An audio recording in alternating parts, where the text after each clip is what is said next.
Film ini merupakan hasil adaptasi dari kisah nyata, menceritakan seorang perempuan bernama Nisa di mana suaminya selingkuh dengan adiknya sendiri yaitu Rani. Di mana semua ini bermula ketika Rani tinggal satu atap bersama dengan Nisa dan abang iparnya. Hai sob, apa kabar nih? Dan inilah alur ceritanya. Di awal film kita akan melihat seorang wanita bernama Nisa, sosok mahasiswi yang terlihat tengah mengemudikan mobilnya ke kampus. Di area parkir ia terlibat insiden di mana mobilnya berpapasan dengan mobil lain yang juga sedang mengincar tempat parkir itu. Nisa yang merasa dirinya datang lebih dulu dan berhak memarkirkan mobilnya, lalu keluar untuk melabrak pengendara mobil yang berpapasan dengannya. Tanpa disangka, pengendara mobil yang berpapasan dengannya ternyata adalah seorang pria tampan bernama Aris, yang juga merupakan dosen baru di kampusnya. Mengetahui pria yang berada di hadapannya itu adalah seorang dosen, Nisa pun menjadi salah tingkah. Beruntung Aris tidak marah atas perlakuan mahasiswinya. Ia justru memberikan tempat parkir itu kepada Nisa. Pak, parkir sini aja, saya cari tempat lain. Di dalam kelas, kejutan kembali dirasakan oleh Nisa. Karena rupanya dosen yang mengajar mata kuliah kali ini tak lain adalah Aris, yang kebetulan sedang menjadi dosen pengganti dari Pak Junaidi. Merasa malu dan tak mau terlihat oleh sang dosen, Nisa pun menutupi wajahnya menggunakan buku sepanjang kuliah. Seusai mata kuliah, Nisa mendekati Aris untuk meminta maaf atas perilakunya yang tak sopan di tempat parkir tadi. Sebagai dosen yang baik, Aris tak marah sedikit pun atas apa yang dilakukan oleh anak didiknya itu. Bahkan ia malah akhirnya berkenalan dengan Nisa dan sahabatnya, yaitu si Manda. Singkat cerita, hubungan antara Aris dan Nisa di kampus pun semakin dekat. Bahkan hubungan mereka sudah bukan lagi dosen dan mahasiswi, melainkan Aris kini telah melamar Nisa hingga kemudian mereka resmi menjadi sepasang suami istri. Beberapa tahun pun berlalu, Aris dan Nisa hidup bahagia dan sudah memiliki seorang anak perempuan yang mereka beri nama sebagai Raya. Tiba-tiba saat sedang mengajari putrinya membaca Al-Quran, ibu Nisa yaitu Asri menelponnya. Dalam sambungan telepon tersebut, Asri mengungkapkan soal kekhawatirannya pada adik Nisa yang bernama Rani, yang diketahui akan ngekos sendirian selama menyelesaikan masa kuliahnya di Semarang. Seolah bisa merasakan kekhawatiran ibunya itu, Nisa pun kemudian menawarkan diri untuk menampung Rani di rumah sementara waktu, setidaknya selama adiknya itu berkuliah. Setelahnya Nisa bertanya pada Aris untuk meminta izin jika adiknya akan tinggal sementara waktu di rumah mereka.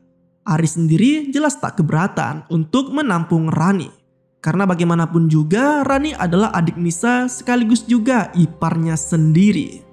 Keesokan paginya, Aris, Nisa, dan Raya lalu menjemput Rani untuk tinggal bersama mereka di rumah.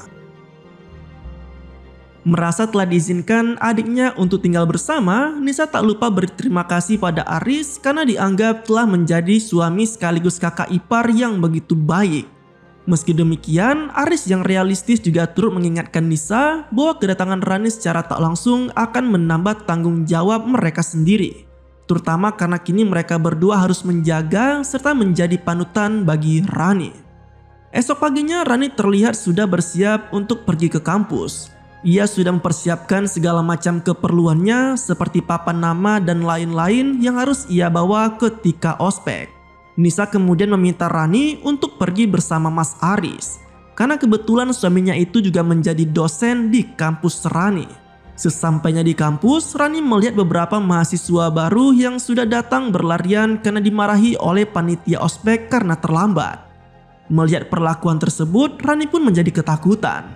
Namun Aris meyakinkan adik iparnya tersebut bahwa yang dilakukan oleh kakak kelasnya hanyalah akting belaka.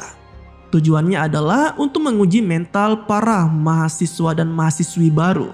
Tak hanya itu, Aris juga tak lupa menyemangati Rani supaya bisa melalui masa orientasi dengan lancar. Di sisi lain terlihat Nisa yang saat ini sedang bekerja di toko roti miliknya sendiri. Ia nampak cukup sibuk meladeni para pengunjung yang ramai yang serta mengantri untuk membeli rotinya. Di saat yang sama, Nisa juga terlihat asik mengobrol dengan sahabat karibnya sejak kuliah, yaitu si Manda. Keduanya berbicara mengenai kehidupan mereka masing-masing, di mana Nisa mengatakan jika dirinya sangat bersyukur bisa memiliki suami sebaik Mas Aris. Malam harinya, Rani yang mulai membiasakan hidup bersama keluarga kakaknya seketika terkesan dengan sikap Aris yang masih mau mencuci piring setelah mereka makan bersama. Sikap Aris yang baik kepada keluarganya jelas membuat Rani teringat pada almarhum sang ayah, yang kebetulan juga suka membantu ibunya mencuci piring. Tepat di tengah malam, Aris keluar dari kamarnya untuk mengambil minum. Namun tiba-tiba ia berpapasan dengan Rani yang sedang tak memakai jilbab dan pakaian yang begitu minim. Karena kaget, Aris pun tak sengaja memuncratkan air yang baru ia minum ke pakaiannya. Melihat hal tersebut, Rani sontak meminta maaf karena ia tak mengenakan busana tertutup dan akhirnya lari ke kamarnya dengan menahan rasa malu. Sorry mas. Di dalam kamar, Nisa yang terbangun sempat bertanya mengenai suara berisik yang ia dengar tadi di dapur. Aris lalu menjelaskan pada istrinya itu bahwa tadi ia sempat kaget saat melihat adik iparnya tak mengenakan jilbab. Merasa bersalah atas sikap adiknya, Nisa yang saat itu tengah mengendarai mobil bersama Rani lalu mengingatkan agar selalu memakai jilbab di dalam rumah, bahkan saat akan keluar kamar. Sadar akan kesalahannya, Rani kemudian meminta maaf pada Nisa karena telah lupa memakai jilbab saat keluar dari kamar tadi malam. Sesampainya di kampus, Rani mengikuti mata kuliah sosiologi keluarga yang rupanya diajar langsung oleh Aris. Proses kuliah berjalan dengan lancar. Rani bahkan sempat menunjukkan potensinya sebagai salah satu mahasiswi yang cukup pintar di kelas. Tentu saja hal itu langsung membuat Aris terkesan. Usai mengajar, Aris meluangkan waktu istirahatnya dengan makan di kantin dengan beberapa dosen yang lainnya. Tak lama kemudian muncul Pak Junaidi yang merupakan dosen senior yang ada di sana. Kedatangannya pun seketika mengundang gelak tawa dosen yang lain karena ia dianggap sebagai dosen yang lucu dan kerap membuat lelucon yang terkesan garing namun cukup menghibur. Burung apa yang selalu menolak? Burung gak. Di sisi lain, Rani menikmati makanan di kantin bersama dengan temannya yaitu Septi. Sialnya, saat sedang asik berfoto, tiba-tiba saja muncul kakak kelas bernama Yan dan rombongannya. Dengan angkuhnya, Yan kemudian merangkul Septi sambil mencoba menggodanya. Melihat tingkah laku yang tak sopan dari kakak kelasnya itu, Rani pun refleks mendorong Yan dan memperingatkannya agar tak mengganggu mereka. Namun bukannya mundur, Yan malah gantian menggerayangi Rani. Merasa muak dengan tingkah laku Yan, Rani lalu menggunakan kamera di ponselnya untuk merekam tingkah laku senonoh dari seniornya tersebut dan berusaha mengancam akan memviralkannya. Lagi dan lagi, Yan bukannya takut terhadap ancaman Rani. Ia yang merasa tertantang malah balik menantang juniornya itu.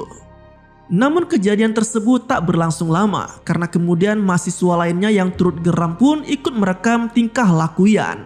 Merasa kalah jumlah, Yan akhirnya pergi dari kantin bersama dengan teman-temannya. Di malam yang berbeda, keluarga Nisa makan malam di sebuah pantai bersama dengan Rani. Dalam momen tersebut, Aris menjelaskan bahwa alasan yang membuat Yan begitu congkak adalah karena ia merupakan keponakan dari rektor di kampus mereka. Tak mengherankan bila mahasiswa itu pun kerap berlaku semaunya sendiri di tempat tersebut. Karena alasan itu juga, Aris turut berpesan pada Rani agar melaporkan setiap tindak yang tak mengenakan yang dialaminya di kampus tersebut.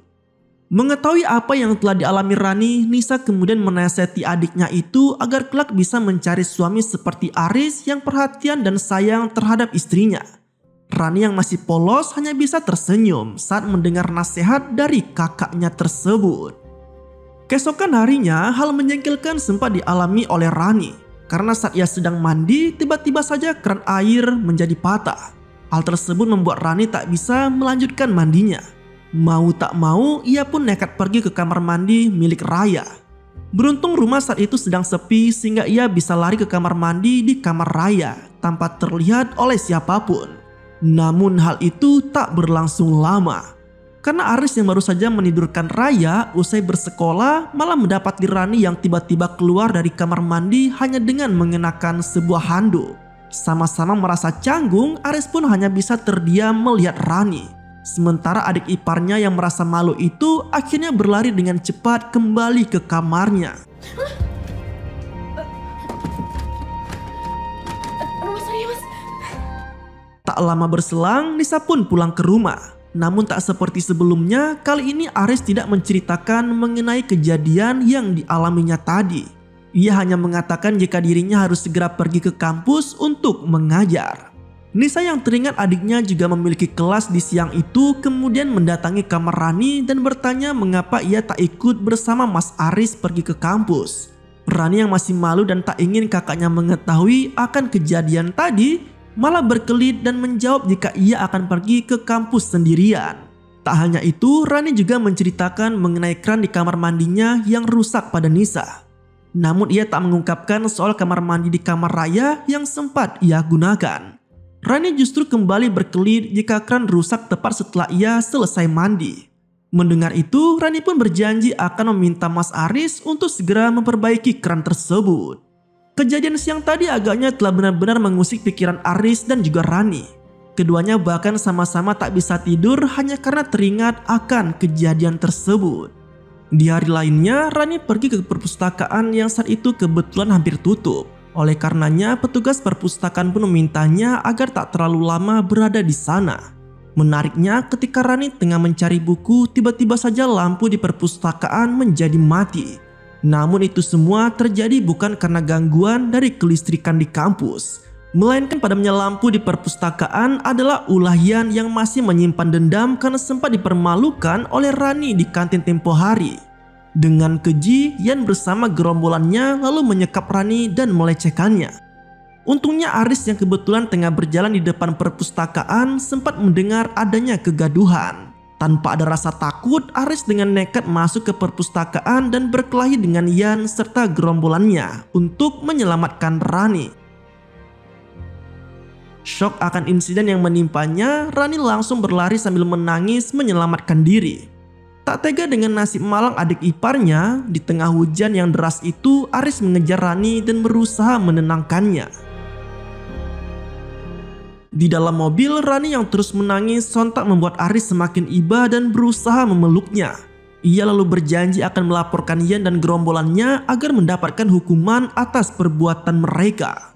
Namun hal tak terduga malah terjadi. Rani yang saat itu mengangkat kepalanya malah tak sengaja membuat bibirnya bersentuhan dengan bibir Aris. Sontak kejadian itu pun seketika membuat suasana di antara keduanya menjadi canggung. Sama seperti kejadian di kamar raya tempo lalu. Di rumahnya, Nisa bertanya pada Rani mengapa dirinya terus saja menangis. Rani yang masih syok dan malu lantas pergi ke dalam kamar tanpa menjelaskan apapun kepada kakaknya. Sementara Aris akhirnya menjelaskan pada Nisa mengenai kondisi adiknya yang baru saja dilecehkan oleh seniornya. Mendengar penjelasan tersebut, Nisa pun sangat kaget dan histeris mengetahui apa yang baru saja dialami oleh adiknya. Meski demikian, Aris meminta Nisa agar memberikan waktu bagi Rani untuk sendiri. Setidaknya dengan cara tersebut, Rani bisa menenangkan dirinya. Di sisi lain, apa yang dijanjikan oleh Aris pun terbukti. Karena tepat di hari berikutnya, Yan dan gerombolannya dibawa oleh polisi atas tindak pelecehan yang mereka lakukan pada Rani.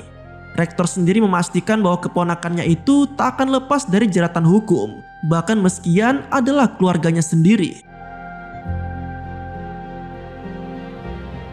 Sore harinya, Aris yang teringat akan kondisi keran di kamar mandi pun mulai memperbaikinya. Tak lama kemudian, Rani pun pulang dan mengatakan pada Aris jika nanti Nisa dan Raya baru akan pulang tengah malam karena masih sibuk mengurus penjualan tanah milik ibu mereka. Tapi sialnya, keran yang ia perbaiki malah bocor dan akhirnya membuat bajunya basah. Rani yang mendengar itu pun berinisiatif membantu Aris untuk menutup saluran air. Namun mereka berdua malah menjadi basah-basahan. Karena kondisi tersebut, Rani pun hampir terpleset. Namun untungnya Aris berhasil menahan badan Rani dengan memeluknya. Keduanya lalu saling menatap satu sama lain. Hingga akhirnya terjadilah momen enak antara Aris dan juga Rani. Nah, sejak kejadian itu hubungan antara Aris dan Rani pun makin intim. Kalau kamu nggak mau, kita pulang aja. Aku mau, Mas. Bahkan kini Aris tak segan untuk membawa Rani ke hotel hanya untuk melakukan ritual bercocok tanam bersama. Keduanya pun tanpa ragu melalui momen kemesraan bersama layaknya suami istri. Bak kejatuhan durian runtuh, malam harinya Nisa malah menceritakan pada Aris mengenai rencananya untuk membuka cabang toko roti yang ada di Jogja. Di mana hal itu akan membuatnya semakin sibuk karena harus sering pulang pergi Jogja Semarang. Sebagai istri yang baik, Nisa mengutarakan perasaannya yang bimbang karena nantinya bisa saja Aris kesepian. Terlebih bulan Ramadan akan segera tiba dan mungkin saja suaminya itu akan mulai kerepotan mempersiapkan segalanya. Bukannya merasa sedih karena akan sering ditinggal oleh Nisa, Aris justru sangat mendukung usaha istrinya itu untuk membuka cabang yang ada di Jogja. Terlebih ia akan lebih sering berduaan dengan Rani tanpa perlu kucing-kucingan lagi dari istrinya. Dan benar saja, kepergian Nisa ke Jogja pun langsung dimanfaatkan oleh Aris dan Rani untuk kembali melakukan ritual bercocok tanam saat Raya tertidur. Aris agaknya cukup lihai dalam berakting karena Nisa yang pulang sama sekali tak menaruh curiga terhadap kondisi yang ada di rumah mereka. Kejadian itu pun terus saja berulang, terlebih kini Nisa sudah semakin sibuk dengan toko roti barunya yang ada di Jogja. Parahnya lagi, hubungan gelap tersebut juga semakin intens mereka lakukan, termasuk ketika sudah memasuki bulan Ramadan. Tanpa terasa, bulan puasa pun telah usai. Nisa dan keluarganya lalu merayakan momen lebaran di rumah ibu mereka di Salatiga. Menariknya, saat keluarga besar mereka berkumpul, Ibu Aris nampak merasa curiga dengan Rani yang selalu terlihat menatap Aris dengan tatapan penuh cinta. Seakan memiliki insting yang begitu kuat sebagai seorang ibu kepada anaknya, sang ibu khawatir lalu berpesan kepada Rani agar tak macam-macam di rumah Nisa dan Aris. Di hari lainnya, Aris meminta izin pada Nisa untuk pergi bersama Pak Junaidi ke seminar. Sebagai istri yang baik, Nisa pun mengizinkannya tanpa sama sekali menaruh curiga. Padahal kenyataannya yang terjadi justru Aris pergi bersama Rani untuk bersenang-senang. Namun secara mengejutkan, Pak Junaidi malah tiba-tiba datang ke toko Nisa untuk membeli roti pesanan istrinya. Dengan polosnya, Nisa lalu bertanya pada Pak Junaidi terkait acara untuk pergi ke seminar bersama Aris. Konyolnya, Pak Junaidi yang tak ingin ikut campur dengan rumah tangga orang lain malah mencoba menutupi kebohongan Aris. Ia mengatakan jika dirinya keluar duluan dari acara seminar, alih-alih sedang tak enak badan. Malamnya, Nisa mencoba melakukan cross-check pada Aris terkait kedatangan Pak Junaidi ke toko rotinya.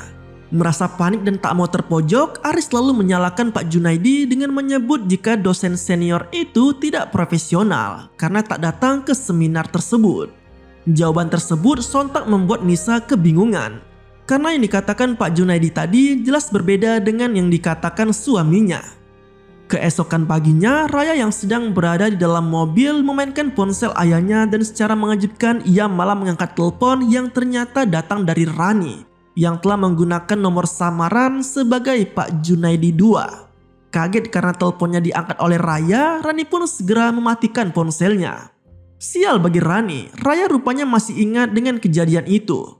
Karena malam harinya ia langsung menceritakan pada ibunya mengenai kejadian siang tadi. Tak mau terpojok oleh Nisa, Rani yang takut pun segera masuk ke kamar. Sementara Aris mencoba menutupinya dengan berkata jika Raya mungkin telah salah mendengar. Esok harinya Nisa curhat pada sahabatnya yaitu Manda atas tingkah laku aneh Aris. Mendengar keluh kesah sahabatnya tersebut, Manda lalu menyarankan Nisa agar memeriksa ponsel, mobil, atau tempat kerja Aris untuk menemukan bukti yang kuat. Atas saran tersebut, Nisa pun mulai mengecek mobil dan ponsel Aris saat tertidur. Namun sayangnya ia sama sekali tak menemukan hal yang mencurigakan. Di hari yang berbeda, Aris meminta Nisa untuk membereskan pakaian miliknya karena ia berencana menginap di hotel untuk urusan kerja. Merasa curiga, Nisa pun menyusul suaminya itu ke hotel tempatnya menginap. Namun lagi dan lagi tak ada hal yang aneh dari Aris. Ia bahkan berdalih jika saat ini dirinya mendapat promosi menjadi kabid pendidikan baru.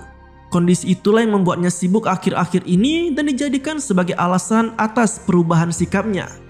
Mendengar penjelasan tersebut, Nisa pun merasa sangat lega dan yakin jika suaminya tidak pernah berselingkuh. Namun siapa sangka semua itu ternyata adalah ide Rani. Ia tercetus ide tersebut setelah sebelumnya sempat dicurhati oleh kakaknya mengenai kecurigaannya pada perubahan sikap Mas Aris. Seolah paham betul dengan watak kakaknya sendiri, Rani juga bisa menebak jika Nisa akan membututi Aris ke hotel tempat dia seminar. Karena alasan itulah Aris sempat meminta pada Pak Junaidi untuk memindahkan rapat di kampus ke sebuah hotel. Beberapa hari kemudian, Nisa yang sedang mengendarai mobil mencoba menghubungi suaminya namun tak diangkat. Ia kemudian menelpon Rani dan memintanya untuk meminta Aris agar mau menelponnya. Mirisnya, Aris dan Rani saat itu ternyata malah sedang bermesraan di sebuah hotel. Di sisi lain, Nisa yang tengah terjebak macet lalu meminta tolong Aris untuk menjemput Raya. Dan sial bagi Aris, ia salah memencet tombol selesai pada ponselnya. Alhasil, Nisa pun bisa mendengar suaminya yang ternyata sedang bermesraan dengan adiknya sendiri. Tiba-tiba cemberut gini. Jangan cemberut-cemberut dong. Raniku sayang. Mendengar perselingkuhan Aris dan Rani, Nisa menangis dan marah. Sepulangnya di rumah, Nisa langsung mengamuk pada suaminya karena telah berselingkuh dengan adiknya sendiri. Tak cukup hanya dengan menuduh saja, Nisa juga turut memutar rekaman suara perselingkuhan Aris dan Rani di ponselnya, yang seketika membuat suaminya itu diam 1000 bahasa. Kali ini Nisa benar-benar marah. Aris yang mencoba menenangkannya pun akhirnya menyerah dan hanya bisa menangis meminta maaf atas perbuatan bejatnya. Dengan perasaan yang bercampur aduk, Nisa lalu memutuskan untuk pulang ke rumah ibunya di Salatiga. Namun di sana ia malah bertemu dengan Rani, alhasil luapan amarahnya pun kali ini ia tujukan pada adiknya itu. Melihat kedua anaknya bertengkar heboh, sang ibu pun sedih seolah tak percaya dengan kondisi keluarganya saat ini. Dengan penuh penyesalan, sang ibu lalu meminta maaf pada Nisa karena merasa menjadi penyebab semua masalah tersebut. Di mana ia sebelumnya sempat meminta Nisa agar mau menampung Rani yang kemudian malah menjadi perusak rumah tangga Nisa. Namun bukannya menyadari kesalahannya, Rani malah balik menyalahkan ibunya karena tak sempat memperbolehkannya mengekos sendirian. Mendengar itu, Nisa pun sangat murka hingga menampar adiknya sendiri. Melihat pertengkaran kedua anaknya yang makin heboh, sang ibu pun syok dan akhirnya menjadi pingsan. Nisa dan Rani lalu segera membawa ibunya ke rumah sakit. Malang bagi sang ibu, ia tanya pingsan karena syok saja tetapi juga ternyata mengalami penggumpalan darah di kepalanya. Sehingga mau tak mau ia pun harus segera dioperasi. Sayangnya setelah operasi berlangsung, sang ibu malah mengalami hilang ingatan, terutama pada momen yang baru saja terjadi. Nisa pun pulang ke rumahnya bersama Aris atas permintaan ibunya. Meski ia sebenarnya sudah tak tahan melihat wajah suaminya sendiri. Malam harinya sang ibu minta Nisa dan Rani untuk tidur bersamanya. Karena rasa sayangnya pada sang ibu, Nisa dan Rani pun mau tak mau harus berpura-pura akur dan tidur bersama. Hari demi hari pun berlalu. Hingga akhirnya Rani pun diketahui tengah hamil. Kondisi tersebut sontak membuat Nisa menjadi sangat geram. Keributan seketika menceruat, sang ibu yang risih lalu meminta Nisa dan Rani untuk tetap akur. Karena bagaimanapun juga mereka tetaplah bersaudara. Tak lama berselang nasib malang menimpa sang ibu. Ia akhirnya berpulang setelah berusaha mendamaikan kedua anaknya. Tepat di hari pemakaman, Nisa berpisah dari Aris dan membawa pergi Raya bersamanya. Merasa hidupnya telah hancur dan tak kuasa menahan malu, Aris akhirnya memutuskan untuk berhenti bekerja sebagai dosen. Di sisi lain, kandungan Rani kini sudah membesar, sementara Nisa sendiri justru semakin sukses dengan bisnis rotinya. Dalam lubuk hatinya, Rani sebenarnya ingin sekali bertemu dengan Nisa.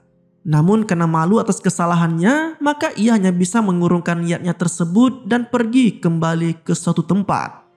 Dan kisah pada film ini pun berakhir dengan begitu memprihatinkan. Nah, itulah alur cerita dari film berjudul Ipar Adalah Maut. Jika suka dengan alur cerita kali ini, jangan lupa share video ini ya. Terima kasih telah menonton, sampai jumpa pada video selanjutnya.